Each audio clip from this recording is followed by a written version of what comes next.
کہ وہ پیدا ہوتے ہی اپنا بچہ ایسے چھوڑ گئی؟ میرے ذہن میں ہزاروں سوال گھوم رہے تھے، میں پسینے میں تر ہو رہی تھی، میں بہت زیادہ ڈری ہوئی تھی کہ یہ میں نے کیا کر دیا، اب میں آگے کیا کروں۔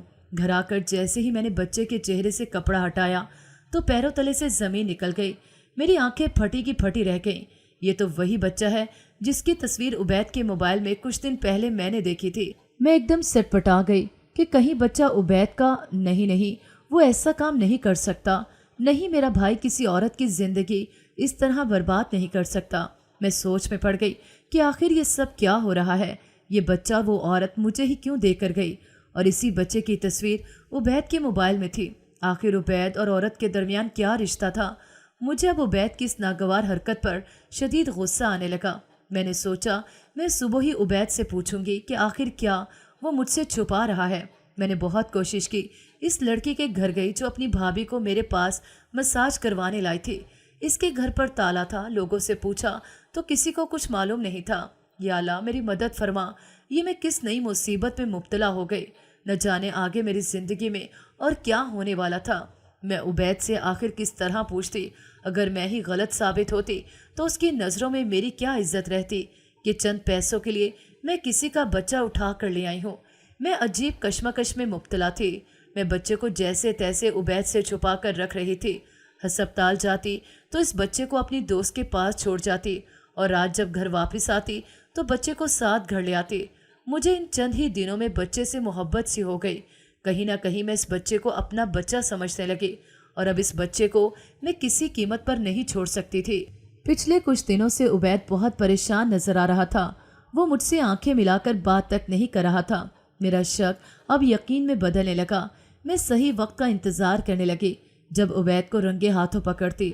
ایک روز میں دن میں ہسپتال سے امی کی کچھ رپورٹس لینے گھر آئی تو میں جیسے دروازے کے باہر پہنچی، عبید کی بائک گھر کے باہر دیکھ کر مجھے عجیب لگا کہ وہ تو صبح ہسپتال سے جاب کے کہہ کر نکلا تھا اور اب وہ گھر پر ہی ہے۔